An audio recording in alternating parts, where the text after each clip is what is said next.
Hi everyone, I hope all is fine with you. My name is Ayush, and in today's video I am going to derive cost of equity using two widely used method, that is capital asset pricing model and the Gordan growth model.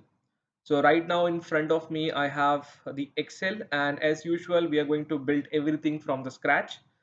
So first we have the formula for Gordon growth model and then the formula for capital asset pricing model. In case of if you're using a Gordon growth formula, if you rearrange and try to look the value for R, this would be the formula, which is R equals to D1, that is dividend multiplied by the current dividend multiplied by 1 plus G divided by the price, the current price, and plus the growth. So we need dividend, growth, as well as price. So in for this exercise I will consider a stock that has a stable dividend history, and it is very important when you're doing a valuation using a dividend discount model. So I have IBM in my mind. I will consider the valuation date to be 31st December 2022. So I'll take all the variables as of that date. So let's look what was the price at that time. Okay, let's go to Yahoo Finance. That is a very good source to download the historical data. Let's type IBM and go to historical data. Let's consider a 5-year period. I click to 5 year. Frequency I want daily. Apply up to 5 years. So I'll just simply go over there and download the data. Okay, now let's delete the data as of 2023 because evaluation date is 31st December 2022. So whatever information we don't require, we just simply delete. So we can delete these column as well, open, high, low. Now you have close as well as adjusted close. So adjusted close is prices that has been adjusted for splits or bonus, etc. So we'll use this information for analysis. So I'll just simply delete the closing price and as well as the volume. I'll copy this and paste in my model. Okay, so our first input is price. Price equals to 137. So assumptions for GGM. Other than price, what we need is the dividend information. So for dividend information, go to Google, type IBM dividend history. I could see the first link having all the required information.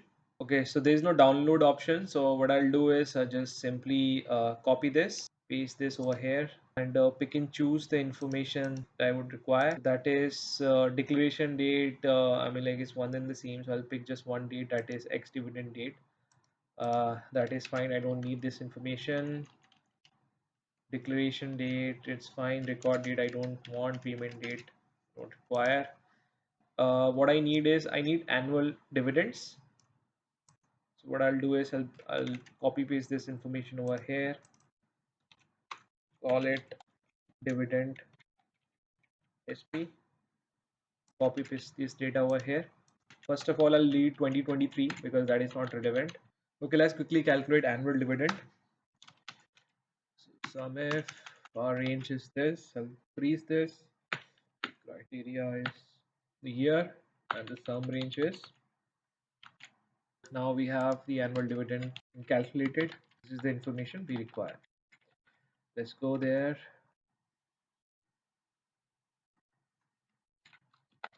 Paste it over here. So this is year and this is dividend. So we need the current dividend as well as the growth. To calculate growth, we'll simply calculate the CAGR.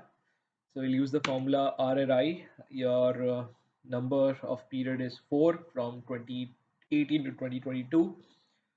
The present value is this one, and the future value is the latest dividend or the dividend as of the valuation date.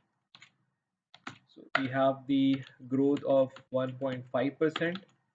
Now the current dividend or D0 in this case is $6.59, and D1 is this multiplied by 1 plus growth. All right. So we have all the information that we would require to calculate the uh, cost of equity on the basis of Gordon growth method. Okay, now the cost of equity, let's calculate it over here, or let's calculate over here. So D1 divided by the price, to that add the growth. So the cost of equity in this case is 6.37. This is the cost of equity on the basis of GGM method. Now let's calculate cost of equity on the basis of CAPM model. So the cost of equity is the risk-free rate plus beta multiplied by MR minus RF, where MR is the market return and RF is risk-free rate. So for risk-free rate, we'll take the 10-year bond yield for US market.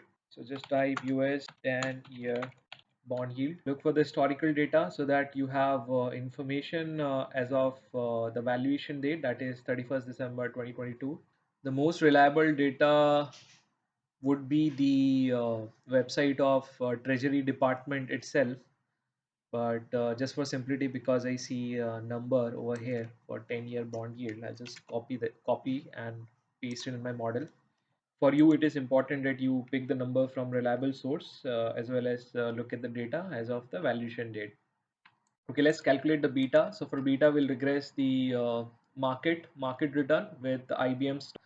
So for market return, let's calculate the historical pricing data for S&P 500. So I'll use the same Yahoo source and type S&P 500. Go to historical data, look for 5 year. Technically, it is not 5 years because it is from June to June. You can simply put the start date and ending date. But for my exercise, for simplicity, I'll just click 5 years and then apply. Okay, there's no download option over here. So what I can do is simply copy this up to 2018 and paste in a Excel file. So again, what we're going to do is we're going to basically consider the information that is relevant for us. So we need the date open. We don't need the closing price. Now you have to be consistent. There we have used the adjusted closing price. So here as well, we'll rely on the adjusted closing price for our analysis. Now copy this data. Again, will not need information for year 2023. So just simply delete the information pertaining to year 2023. Copy this information and paste it over here. Or maybe let's create a separate sheet called beta. Okay, so this is our S&P data, and let's also copy this data from here and paste it in the beta sheet. Okay, let's go back to the beta sheet. Now what we need is the market return for the S&P 500. So let's type out market return. So your market return is your current price minus your previous closing price to percentage to the bottom and paste. All right, same we're gonna do with the IBM prices. So here we have prices for IBM. So I'll type out IBM. Create a table, looks neater that way. Okay, so we have market return over here. Similarly, let's calculate market return for IBM as well. Okay, now there are two methods to calculate beta. So you will use the Excel function, which is slope. Sorry, known y is this and known x is this one. Okay, I'll freeze this as well. Okay, so this is our beta, which is coming to 0.54. So this is one way to calculate the beta. The other method is that you calculate for each day, that is put a slope function. Your x is the S&P return and your y is the return on IBM. Now the only changes what you need to do is you have to freeze the last cell. Okay, then just simply drag the formula go to the bottom. All right, so it is calculating slope like this. Now simply do an average of this. Okay, so instead of 0.54, we are coming to 0.51. All right, so this is the two way to calculate the beta. We will go with the first method to be utilized for our exercise. So I'll just link the beta over here.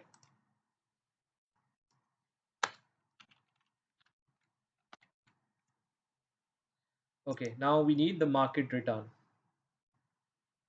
So market return is nothing but the return of S&P 500.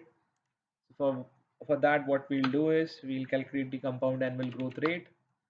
So again, we use the RRI function. So period is 4.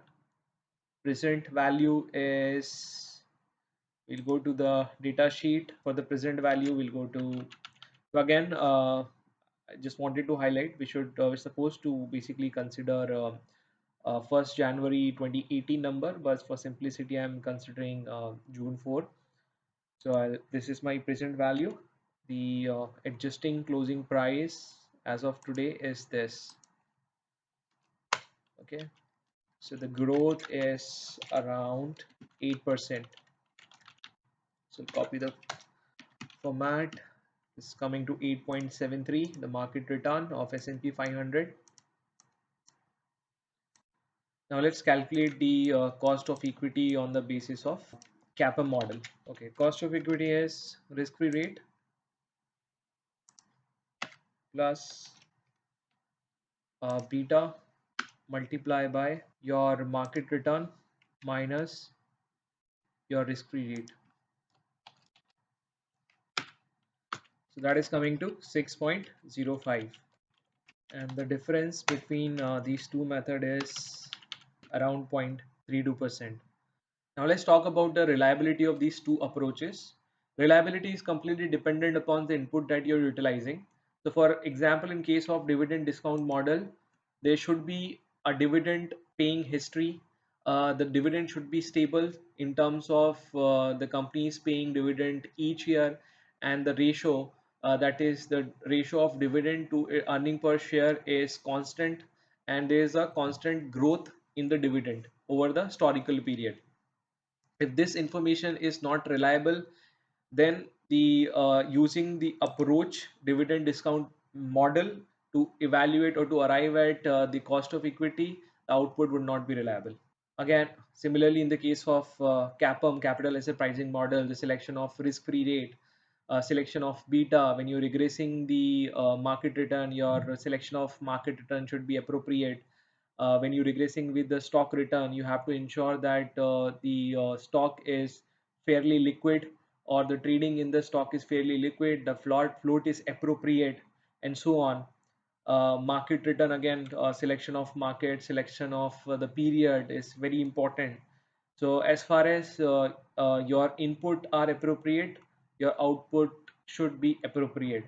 And in our case, from both the approaches, the value is not very different. It's not miles apart. So can be accepted. Both the approaches can be accepted as a reliable approach. So this brings this topic to the end, and I hope you had a great learning as usual, and I see you the next week. Thank you so much.